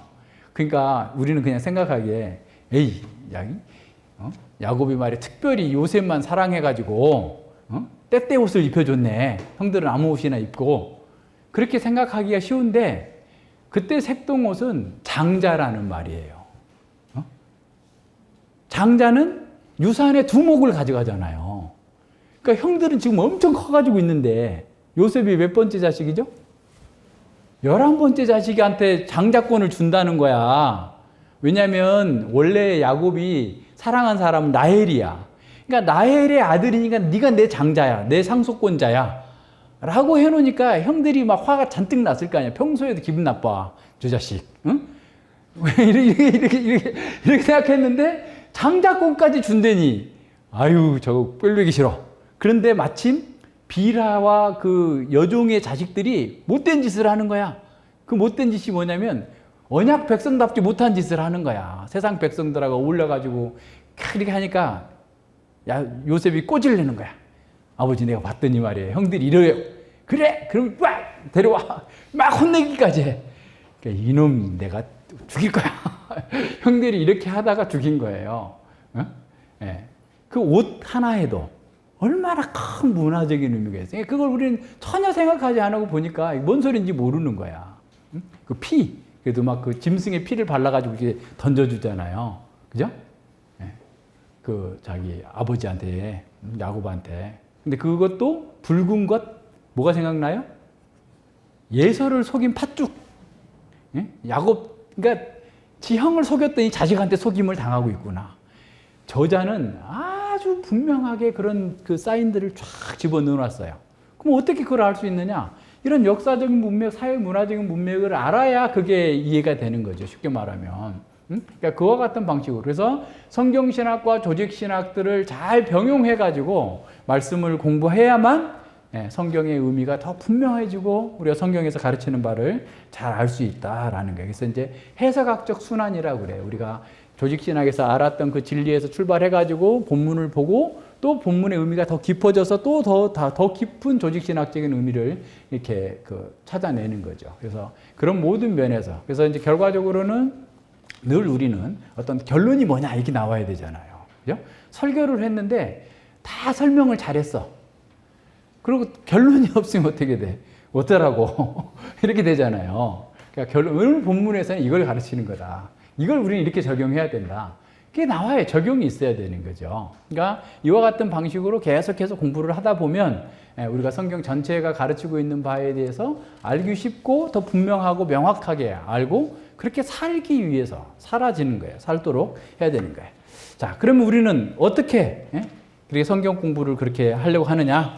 복음에는 능력이 있다라는 거예요. 복음 자체에 능력이 있어요. 세상 사람들은 그걸 안 믿어. 아이고 말씀 해가지고 돼. 말씀 해가지고 교회가 되는 거 봤어? 그러니까 어떻게 하라는 거야? 아까 우리 오전에 본 것처럼 예수 바라바를 외쳐야지 예수 그리스도를 외쳐갖고는 안 돼. 그 얘기에 사람들이 하는 말이. 바라바를 꺼내주고 예수는 죽여라 이렇게 얘기하는 거예요. 근데 그건 다 하나님의 능력을 경험하지 못한 사람들이 얘기하는 거예요. 하나님의 복음 그 자체가 능력이 있어요. 세상을 바꾸어요. 우리 힘을 바꿔. 우리가 안 되는 걸 다 해주시는 거예요. 그래서 하나님께서 우리를 구원하고 우리를 온전케 만들기 위해서 이 땅에 오셔서 하나님의 아들이 오셔서 살고 죽고 부활하고 승천하고 성령까지 보내주셨는데 그 말씀이 능력이 없으면 그만 살아야지. 그건 거짓말이지. 기독교 그만 다녀야지. 아무것도 아닌 거죠. 있을 수 없는 일이에요. 그래서 이사야 55장에 그러잖아요. 자, 하늘에서 구름이 내가지고 비가 내려와가지고 그냥 없어지는 게 아니고 땅으로 흡수돼가지고 땅에 나무가 열매를 맺게 하고 그러고 올라가지 않느냐. 하나님의 말씀도 한번 떨어졌으면 반드시 열매를 맺고 다시 하나님께로 갈 거다. 열매 없이 그냥 끝나는 일이 없을 거다라고 말씀하시는데 예수님께서 오셔서 이 땅에서 사시고 죽으시고 부활하신 그 은혜의 역사가 그 복음이 능력이 없다는 것은 말이 안 되는 거죠. 그 복음에 능력이 있기 때문에 복음이 우리를 바꿀 거예요. 그래서 유대인들은 표적을 구하고 이방인들은 지혜를 구하나 우리는 십자가에 못 박힌 그리스도를 전한다. 십자가에 못 박힌 그리스도만이 진정으로 우리의 삶과 세상을 바꿀 수 있다. 그걸 믿기 때문에 이렇게 하는 거예요. 그러니까 이 믿음이 없으면 이게 확신이 없으면 자꾸 다른 걸 해볼까? 우리 교회 제자 훈련도 해보고 이것도 해보고 저것도 해보고 막 이것저것 하려고 막 하는 거죠. 그래서 뭐가 좀 되는 거 막 보이는 거야. 막 울려. 막 그냥 찬양도 이렇게 하고 막 큰 소리로 이렇게 해가지고 막 울고 불고 막 해가지고 뭔가 된 것처럼 보이지만 조금 지나 보면 또 똑같아. 한 달도 안 가. 일주일도 안 가. 저도 해봤어요. 왜 안 해봤겠어요? 아유, 왜 이렇게 괴롭지? 마음이 막 양심이 무거워. 아유, 힘들어. 어떡하지? 교회에서 뭐 해주는 것도 없고, 기도원 한번 가자. 그래서 딱 휴가내. 그래서 일주일 동안 기도원 가가지고 막 울고 불고 노래 부르고 막 목소리가 터지도록 뭐 주여 삼창도 하고 막 해. 내려올 때까지는 뭐가 될 것 같아. 이제 됐어. 밖에 가서 막 해볼 거야. 이틀도 안 지나가지고, 아유, 내일 또 왜 그러지? 안 돼. 그렇게 될 것 같았으면 뭐 다 이 세상에 성자들만 남아있지. 없어야 안 되는 거예요. 말씀 안에서 자기 부정이 돼야지 가능하지. 자기 힘으로 하려고 하니 됩니까? 안 돼요. 그러니까 우리는 복음 안에서 복음만이 나의 영적인 질병, 나의 문제, 나의 삶의 모든 것들을 해결해 줄 수 있다. 복음의 능력이 있다. 거기에 초점을 맞추고 그렇게 나가야 됩니다. 두 번째, 우리는 성경을 가르치는 교사, 말씀 사역자는 성령님의 인격적인 도구에 불과하다라는 거예요. 그러니까 내가 잘해서 내가 깨달았습니다. 이런 말 하면 안 돼요. 그냥 나한테 감사할 수는 있겠지만 목사님 때문에 했다. 그건 절대로 거짓말이에요.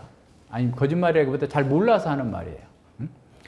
성령께서 깨닫게 하셔서 되는 거예요. 저는 그냥 성령님의 도구로서 잘못 사용되지 않도록, 잘못된 말이 나가지 않도록 삼가 두렵고 떨림으로 여러분에게 말씀을 전하는 도구일 뿐이다. 그러니까 믿고 안 믿고는 성령님께 달렸으니 믿게 해주세요라고 성령님께 기도하세요. 저한테 막 와서 사정하지 마시고 물론 질문하세요. 이해가 안 되면 질문하고 또 좀 더 깊은 이해가 필요하면 질문하지만 사람이 잘해서 깨달아지는 게 아니에요.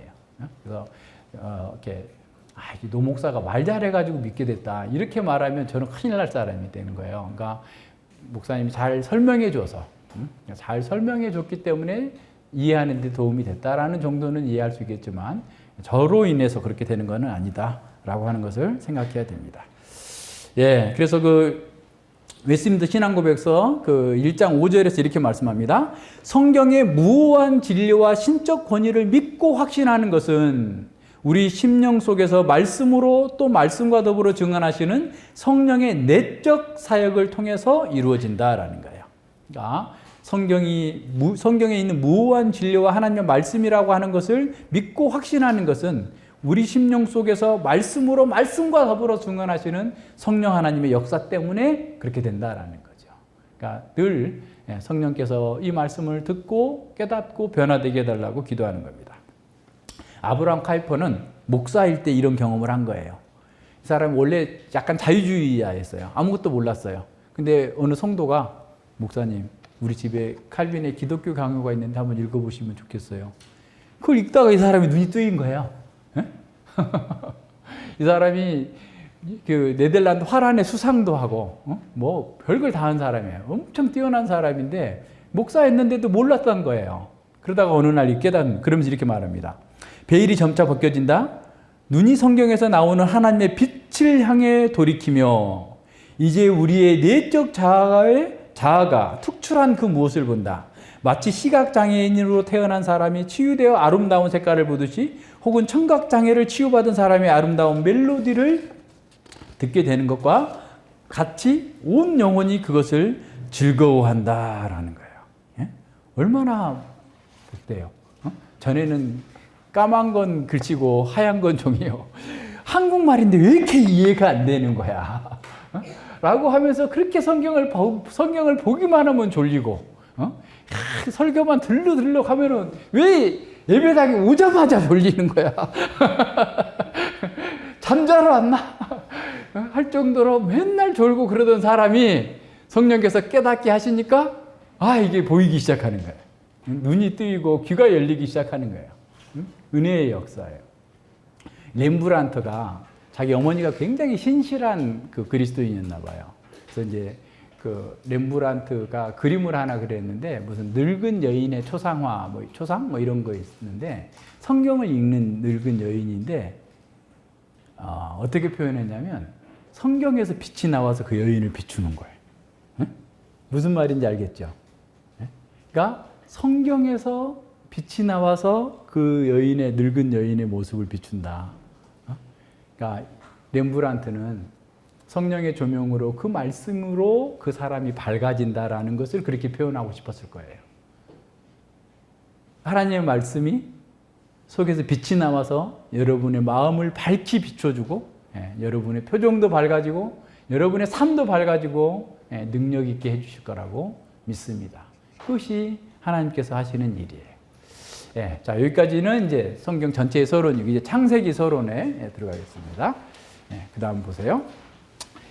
자, 우리 성경에서 창세기가 없다면 아까 얘기했죠. 어떻게 되겠어요? 전제되어 있는 거야. 그러니까 원래 이 모세 오경은요, 원래 5권으로 되어 있는 책이 아니고 주전 6세기 정도 포로기 때 나눠졌다고 해요. 그러니까 원래는 한 권이에요, 한 권. 그래서 이제 그 창세기 다음 출애굽기가 나올 때도 그리고 바부라는 말. 그 다음에 레위기 나올 때도 그리고 다 연결됐다는 말이죠. 그 다음에 민수기 나올 때도 그리고가 나와요. 신명기 때만 없어요. 그리고라는 말이. 그런데 원래 모세오경은 그래서 한 권이에요. 한 권. 한 권의 책이에요. 그래서 모세오경도 전체의 문맥을 통해서 이렇게 봐야 돼요. 그래서 이제 어떤 학자는 구약학자는 모세오경의 창출 레민 신이니까 레위기가 중심이다. 라고 말하는 사람도 있어요. 그러니까 이제 왜냐하면 하나님 백성으로서 어떻게 살아야 되는지, 언약 백성으로서 어떻게 살아야 되는지가 레위기에 이렇게 잘 설명되어 있기 때문에 그렇게 말할 수도 있어요. 저도 뭐 전적으로 공감하지 않지만 그럴 수 있다고 봐요. 그러나 어쨌든 이 모세오경 전체가 한 권의 책이고 그리고 그 모세오경 전체 위에 다른 성경이 있어요. 앞서 얘기한 것처럼 모세오경이 없으면 다른 성경은 다 이해가 안 돼요. 반도 이해가 안 될 겁니다. 그래서 모세오경의 구조를 그 마크 스트롬 교수 거를 보면 죄 심판 은혜가 이렇게 계속 반복된다는 거예요. 창세기 1장부터 11장의 그 내용들을 보면 그죠? 거기 그 표 있죠? 그 나머지는 뭐 그레이엄 골드웨드에게는 조금 했었는데 자기가 보니까 마크 스트롬의 이게 우리말로 번역되기도 했어요. 성경 교양국이라고 해서 그 책인데 죄 심판 은혜가 연속해서 이렇게 나타난다. 그래서 그 마크 스트롬은 창세기 1장부터 11장이 이스라엘 백성들에게 그들의 기원이 어디서부터 시작되었는지를 알려주는 것인 만큼 이는 또한 성경 전체의 이야기의 출발점을 제시해 준다라는 거예요. 죄 심판 은혜의 3부적 신학 구조를 구약의 다양한 이야기들을 엮는 중심 신학 구성으로 제시한 거다. 저자는 이한영 교수를 얘기합니다. 저자는 마크 스트롬을 접하기 전에 오경에서 죄 심판 은혜의 반복적이며 일관적인 신학적 구조를 포착하여서 그러한 오경의 고유적 명백한 3부적 구조가 구약 전체의 내용을 포괄적으로 담고 있음을 발견하게 되었다라는 거죠. 그러므로 마크 스트롬의 연구는 이러한 3부적 구조 죄 심판 은혜가 연역적 이론에 의하기보다는 균합적이다. 거꾸로 이렇게 구체적인 상황에서 확인한 거라는 거죠. 그래서 죄 심판 은혜에는 창세기 1장부터 11장의 신학적 모형임을 넣어서 구약에 기록된 대다수의 주제들 속에서 신학의 구심점 역할을 하고 있다. 그러니까 죄 심판 은혜라고 하는 게 창세기 11장에서 보여주고 있는 이런 어떤 신학적 구조가 성경 전체로 이어지고 있다는 거예요. 그래서 그런 구조 속에서 이렇게 볼 수 있다는 거죠. 성경은 창조로 시작하고 새 창조의 완성으로 끝납니다. 아까 이 기둥 봤죠? 기둥을 그래서 지우지 않았어요. 그러니까 창조, 그죠? 창조에서 시작되고 이제 새 창조가 시작됐지만 이제 새 창조의 완성, 새 창조의 완성으로 끝나는 거죠. 그러니까 창세기 1, 2장 그리고 요한계시록 21, 22장이죠. 그래서 하나님의 임재, 하나님 나라 언약은 창세기 1장부터 11장 그리고 요한계시록 19, 20장에 많은 요소와 병행을 이루는 북엔드로 세워졌다. 양쪽을 딱 세워져 있는 거예요. 그래서 이제 연결 다 하나로 연결되어 있음을 봐야 됩니다. 창세기가 구속사의 시작을 기관할 때 이것은 도래하는 하나님 나라, 피조물들에 대한 하나님의 사랑, 죄에 대한 하나님의 심판, 죄인들에 대한 하나님의 은혜, 언약에 대한 하나님의 신실하심, 하나님의 주권과 섭리, 그의 백성에 대한 하나님의 현존에 대해서 가르쳐주고 있어요. 그러니까 이런 내용들이 전반적으로 쭉 이루어지고 있다는 거죠. 창세기는 크게 둘로 나눌 수 있는데 1장부터 11장까지 그리고 12장부터 50장까지 나눌 수 있다는 거죠. 그래서 1장부터 11장까지는 그러니까 창세기 1장부터 11장은 원 역사 아까 얘기했죠. 창세기 1장부터 11장은 원 역사예요. 그러니까 아주 오래된 역사를 큰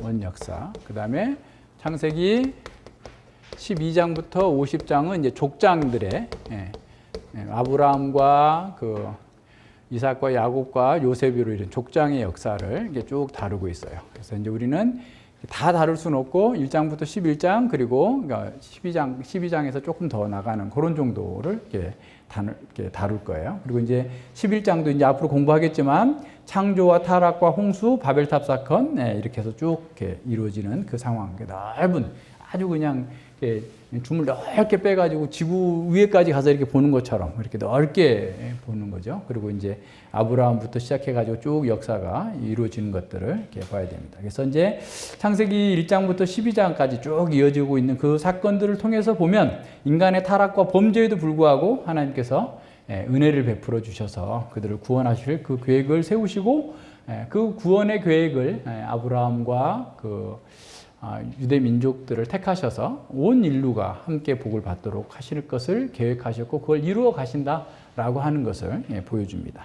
창세기 1장과 11장 또 창세기 전체 또 그 모세오경은 성경의 초석과 같아요. 그러니까 성경은 바로 이 위에 서 있어요. 그러니까 이 창세기 1장과 11장은 그냥 기본으로 전제되어 있기 때문에 이 기초죠, 기초. 기초를 튼튼하게 하고 집을 이렇게 지을 수 있는 거잖아요. 이렇게 집을 지을 수 있으려면 이 초석을 잘 다져야 되는데 이 초석이 없으면 안 되는 거예요. 그래서 이제 창세기 1장부터 11장을 공부하지 않고서 그 어떤 성경을 공부하겠다고 하는 것은 마치 기초를 안 하고 집을 짓고자 하는 것과 똑같다는 거예요. 그러니까 뭐 카드로 만드는 집 이렇게 그러면 바닥이 없으니까 언제든지 무너지잖아요. 그러니까 그 마찬가지로 창세기를 모르고서 성경 공부를 열심히 해도 기초가 제대로 안 돼 있기 때문에 늘 허술하게 되고 쉽게 무너질 수밖에 없다라는 거예요. 예, 켄 매튜라는 신학자가 그렇게 말한 겁니다. 그래서 창세기가 성경의 전체의 뿌리라는 게 뿌리. 예. 그래서 그 뿌리와 분리되어 있으면 열매 맺을 수가 없잖아요. 예? 그러니까 우리가 나무가 뿌리와 분리되어 있으면 열매 맺을 수 없는 것처럼 그와 같은 상태에 있는 거죠. 예, 그래서 그래서 오늘날 이 성경의 뿌리와 계속적인 관계 맺음을 가져야 된다. 그래야만 우리가 이렇게 삶을 살 수 있다라는 거죠. 그러니까 막 세상에서 들어오는 사이렌의 소리는, 유혹의 소리는 막 어마어마하게 막 들어오는데 이 성경에 대한 기본적인 이해도 없으면은 그 속에서 어떻게 말씀을 따라서 살아갈 수 있겠느냐라는 거예요. 그래서 그렇게 가야만 비로소 이제 답이 나오기 시작한다라고 하는 거죠. 예, 그래서 이 창세기를 공부하면 이제 세계관을 정립할 수 있는 기초를 줘요. 그러니까 세계관은 뭔가를 바라보는 눈이죠. 그러니까 그럼 기독교 세계관을 정리한다면 기독교 세계관이란 성경적 시각으로 세상과 나와 역사와 전체를 바라볼 수 있어야 되는 거죠. 그러니까 원 역사 속에 여기 속에는 뭐가 나와? 그러니까 창조, 그죠? 예, 타락, 언약, 또 뭐 하나님 나라 아까 얘기했죠, 그렇죠? 하나님 나라, 임재, 그죠? 하나님의 임재 그리고 죄 이런 모든 것들이 다 여기서 출발하는 거죠. 그래서 세계관을 형성하려면 인간과 역사와 사회를 알아야 돼요. 그러니까 인간만 알아도 안 되고 역사만 알아도 안 되고 그러니까 인간을 안다고 하는 것은 결국은 인간들이 시간 세계 속에서 어떻게 살아왔는가를 알아야 되는 거고 또 무리지어서 어떻게 살고 있는가를 알아야 돼요. 총체적인 이해가 있어야 되는 거잖아요. 그리고 하나님을 알아야 되죠. 그래서 하나님을 아는 지식이 가장 먼저고 전제되어 있어요, 이것도. 그래서 하나님을 아는 지식 속에서 인간과 역사와 사회를 알아야만 세계관의 기본적인 틀을 세울 수 있습니다. 이제 그게 안 되면 그냥 현실주의적으로 사는 거예요. 그냥 맨날 눈앞에 닥친 현실을 타파하느라고 급급해가지고 그냥 전전긍긍하면서 사는 거죠. 그렇게 가면 안 돼요. 예전에 어떤 전도사님이 그 교회에 이제 사역을 하게 됐는데 그 중고등부 그 전도사가 된 거예요. 그래서 이제 서유리문답을 가르치라 해서 서유리문답 1문답을 가르쳤어요. 사람의 제일 된 목적은 무엇이뇨? 그러니까 하나님을 영화롭게 하고 그를 영원토록 즐거워하는 겁니다. 이렇게 이제 가르치니까 애들이 아니 선생님 왜요? 왜 우리가 하나님을 영화롭게 해야 돼요? 하나님을 왜 즐거워해야 돼요? 그게 뭐예요? 난 그렇게 못 살아요. 그래서 살기 싫어요. 그러니까 당연하지. 왜 그렇게 살아야 되는지 근본을 알려줘야 될 거 아니에요. 사람은 어디서 왔고 어떻게 살아가고 어떻게 살아야 의미가 있는지를 알려줘야 되는데 그거 없이 그냥 무조건 따라 살아니까 이제 고등학생쯤 되면 이제 어떨 때예요? 이제 사춘기가 지나서 자기 생각을 이제 형성해 가기 시작하는 나이기 때문에 이제 뭐 그걸 말이 되냐고. 다 세상은 너를 위해 살아라. 너가 최고야. 너가 최고야. 막 이걸 하고 있는데 하나님을 위해 살라니. 그렇게 손해보는 짓을 내가 왜 해요? 이렇게 나오는 거예요. 뭘 모르니까. 그러니까 전반적으로 하나님의 은혜 가운데서 산다라는 것이 어떤 의미인지를 분명하게 알기 위해서 잘 포괄적으로 가르쳐 줘야 돼요. 그래서 인생이 뭔지, 역사가 뭔지, 그리고 또 왜 니네만 그래? 라고 할 때 비교해 보는 거예요. 거기 보세요. 거기 이제 표 있죠. 인간에 대한 이해, 역사에 대한 이해, 세계에 대한 이해와 성경의 가르침과 인본주의 사상에 대해서 서로 나눠서 교차적으로 보는 거야. 세상은 이렇게 얘기하는데 성경은 이렇게 한다. 역사는 성경은 이렇게 말하고 있는데 세상은 이렇게 말한다. 등등에 해서 비교해봐서 어떤 게 적합한 거냐, 어떤 게 현실과 부합하냐, 어떤 게 진리냐. 그래서 진리를 따라가자라는 거죠. 그냥 무조건 믿어 이렇게 하는 게 아니고 그게 보여주는 거예요. 이제 앞으로 공부할 거예요. 그래서 기독교의 믿음은 맹종하는 게 아닙니다. 맹종하는 게 아니고 저는 실사고시, 사실에 근거해서 탐구하는 거예요. 정말 진리에 근거해서 사실에 근거해서 탐구해서 진짜인지 아닌지 확인해보고 믿는 거예요. 예? 그래서 이성을 사용해요. 이성을 포기하라는 게 아니에요. 이성을 사용하지만 그 이성 그 자체로만 깨달을 수 있는 게 아니고 성령님께서 해줘야 된다라는 거죠. 자, 그래서 이제 우리가 적어도 하나님을 믿으려면 믿으라는데 도대체 왜 믿으라는 거예요? 나는 엄청 잘 살고 있는데. 그래서 이제 그것에 대해서 답을 찾으라는 거예요. 쉽게 말하면 하나님이 도대체 어떤 분이시길래 나한테 와가지고 이래라 저래라 하시나요? 믿으면 좋다는데 진짠가요? 나를 속이는 거 아닙니까? 거짓말 하시는 거 아니죠? 라고 확인해 보라는 거예요. 그럼 왜 그러느냐? 하나님께서 내가 너를 만들었다. 하나님이 창조주이시다. 그러니까 하나님에 대해서 이제 공부할 거예요. 그리고 너 그냥 불러가지고 너 고생시키려고 그런 게 아니라 너 행복한 나라로 바꿔주려고 그래. 성경에서 다 보여주고 있어요. 그래서 그 내용들을 이제 공부하게 될 거예요. 예. 그리고 두 번째는 내가 왜 구원받아야 됩니까? 나는 대단히 정상적인 사람이고 훌륭한 사람인데 내가 뭐가 부족해서 난 지금도 행복해요. 근데 뭐 때문에 나한테 구원받으라고 합니까? 라고 할 때, 예. 우리가 모르는 게 많아요, 사실은. 그죠? 예. 그러니까 지금 예를 들어서 타이타닉호가 침몰하기 1시간 전에 행복하다고 그래도 그게 행복한 거예요? 부러워요? 여러분 그렇게 되고 싶어요? 아니잖아요. 그래서 우리가 볼 수 없는 것들을 보게 해주는 거예요. 우리의 앞길에, 우리의 역사에, 우리가 살고 있는 이 세상에 대해서 볼 수 없는 것들을 보게 해주시면서 생각해봐. 어떻게 할 건데? 라고 하나님께서 우리한테 강요하지도 않으세요. 난 실상만 보여줄게. 그리고 판단은, 결정은 네가 해. 이렇게 말씀하셔요. 그러니까 확인을 해봐야 될 거 아니에요. 하나님이 거짓말장인지 아닌지. 그게 실제와 맞는지 안 맞는지, 나와 맞는지 안 맞는지는 적어도 확인은 해야 될 거 아니에요. 그죠? 그거 하라고 지금 하나님께서 부르시는 거예요. 그래서 우리 원래 상태부터, 그리고 지금 현재 상태, 앞으로 되어질 상태까지를 전체적으로 다 보여주시는 거예요. 한 가지만 얘기해요. 그러니까 인생의 의미와 목적을 잃어버려 사람들이. 인생이 왜 사는지를 몰라. 그러니까 확 이렇게 돌아다니는 거예요. 프랭클이라고 하는 그 의사가 있는데요. 이분이 독일의 유대인으로서 아우슈비츠 수용소에서 3년을 보냈대요. 근데 그 3년을 보내는 사이에 수많은 사람들이 가스실에서 죽고 강제 노동에 죽고 막 이렇게 했는데 그 사람이 뭔가 그 고난과 고통을 견딜 수 있는 그 능력이 있는 사람들은 뭔가 다르더라는 거예요. 그래서 그 엄청난 고난 속에서도 견뎌낼 수 있는 사람들이 있었는데 그 사람들을 보니까 자신이 완수해야 할 임무를 아는 사람들이라는 거야. 나는 지금 죽을 수 없어. 나가서 내 아내에게 뭘 해줘야 돼. 내 자식에게 뭘 해줘야 돼. 내가 뭔가를 해야 될 일이 남아있기 때문에 난 여기서 끝까지 살아남을 거야. 한 사람들이 가장 많이 오랫동안 살아남더라는 거예요. 그래서 왜 살아야 하는지를 아는 사람들은 어떻게든서라도 그 모든 상황을 견딜 수 있다라고 말하는 거예요. 그러면 그 사람이 로고테라피라는 그 치료법을 만들었어요. 로고테라피라는 게 무슨 로고스 해가지고 의미 이렇게 있지만 로고라는 말이 또 이렇게 의미를 찾아주는 거예요. 의미를 찾아주는 거. 로고테라피라는 게 인생의 의미가 뭐냐. 이거를 찾아줘야 그 사람들이 우울증에서 정신질환에서 엄청난 힘든 상황에서도 이겨내더라는 거예요.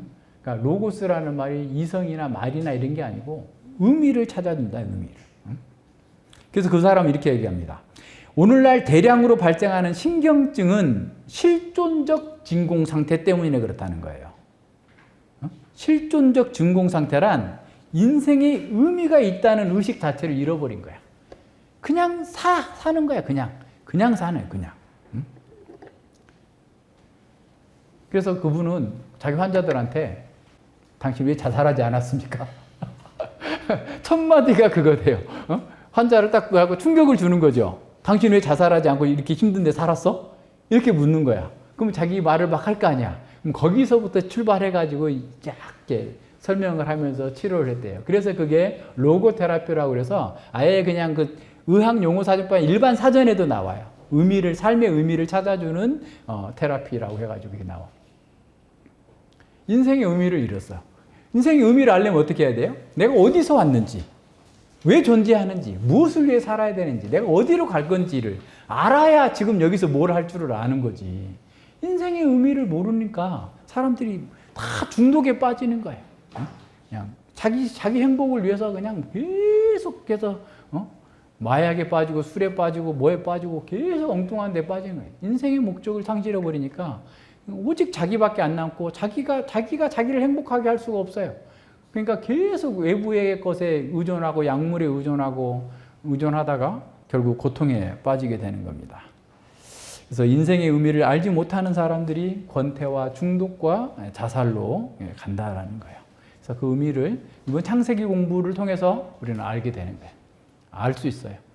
왜 살고 무엇을 위해 살고 어떻게 살아야 되는지 그게 복인지 그거를 이번에 우리가 같이 공부하게 될 겁니다. 그래서 우리가 인간이 범죄하기 전에 인간은 어떻고 범죄한 후에 인간은 어떻고 그 사이에 어떤 일이 벌어졌길래 이와 같은 상황이 됐는가. 그리고 그것은 옛날 옛적에 once upon a time 옛날 얘기가 아니고 지금 나에게 해당되는 말씀이구나. 지금 나에게 주시는 말씀이구나. 지금 나의 영적인 모습을, 나의 마음을, 나의 현재를 보여주는 거울이구나 라고 깨달을 수 있어요. 그렇게 돼야만 내가 인생의 목적을 찾는 거예요. 그래서 뭘 해야 될지, 어느 대학에 가서 무엇을 하고 어떻게 살아야 될지 그건 나중에 생각해도 돼, 사실은. 어떤 면에서 보면. 내가 무엇을 위해서 존재해야 될 건가? 그것만 알면 아까 아우슈비츠 같은 그런 심각한 고통 속에서도 견디고 이겨낸다니까. 의미가 있으니까. 그 목표를 이루기 위해서. 그러니까 우리가 순서를 바꾸면 안 돼요. 하나님의 말씀에 비추어서 우리의 삶의 의미가 어디 있는지를 명확하게 이번에 하고 그렇게 살아보자라는 거예요. 그래서 우리는 성경은 세상과 인간과 사회와 역사의 근본부터 원인부터 지금 현재 나타나고 있는 증상과 질병과 그 원인이 무엇이고 장차 어찌 되려고 이러고 있는가. 그죠? 우리 사람들 늘 걱정하죠. 어찌 될까 걱정하는데 다 가르쳐주고 있어요. 보여주고 있어요. 그러니까 그걸 알고 있으면 걱정과 염려, 근심, 두려움 붙들어 매고 담대하라. 여호와를 의지하라. 내가 너와 함께하리라. 여호수아에게 주셨던 그 말씀이 지금 우리에게도 이 어둡고 캄캄하고 두려운 세상 속에서 능히 이길 수 있는 능력을 주는 겁니다. 그래서 우리는 이번에 공부를 하면서 하나하나 정립해 나가야 돼. 차근차근, 차근차근 하면서 또 공부하고 나서 일주일의 여유가 있으니까 반복해서 좀 들으시고 보시고 하면서 내 것으로 소화시키려고 하는 노력들을 좀 하세요. 한번 듣고 다음 주에 또 와서 들으면 그랬나 긴가민가 할 수도 있어요. 그러니까 노트도 잘 하시고 할 수 있으면 하시고 그리고 노트 한 것을 또 자주 보시고 확인하고 또 질문 있으면 언제든지 질문하셔도 돼요. 끝나고도 해도 되고 이 시간에 해도 되고 언제든지 질문해서 성경적 답이 과연 맞나?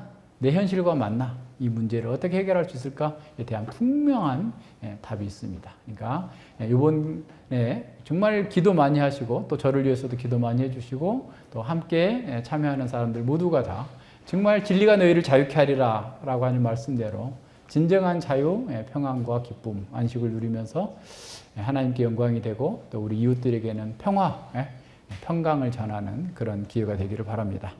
같이 기도합니다.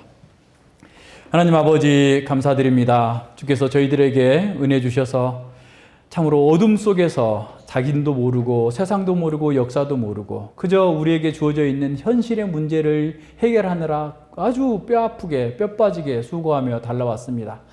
그 속에서 최선을 다했으나 늘 우리 속에 진정한 삶의 의미와 목적을 알지 못하고 또 살아왔습니다. 교회를 다니면서도 하나님의 말씀을 공부하면서도 정말 뭐가 뭔지 잘 몰라서 좀 안타깝고 두렵고 또다시 세상 사람들과 동일한 방식으로 현실의 문제를 해결하고자 발버둥 치다가 또 이 자리에 왔습니다. 주께서 이렇게 말씀을 열어서 우리의 마음을 열어서 하나님 나라의 그 영광과 역사 전체와 인생과 세상에 대해서 밝히 보여주실 때에 참으로 저희가 열심히 듣고 배우고 알고자 하지만 성령 하나님께서 함께 하시고 조명해 주시지 않으면 여전히 우리는 어둠 가운데 있을 수밖에 없음을 고백합니다.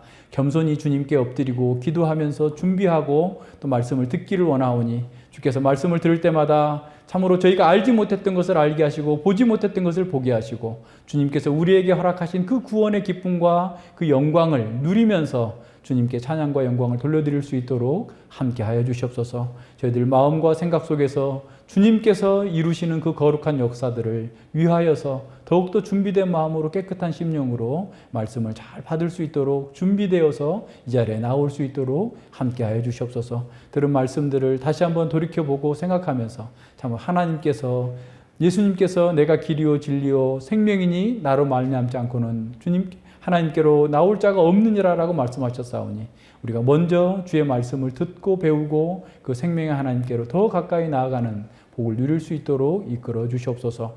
감사드리오며 예수님 이름으로 기도드립니다. 아멘.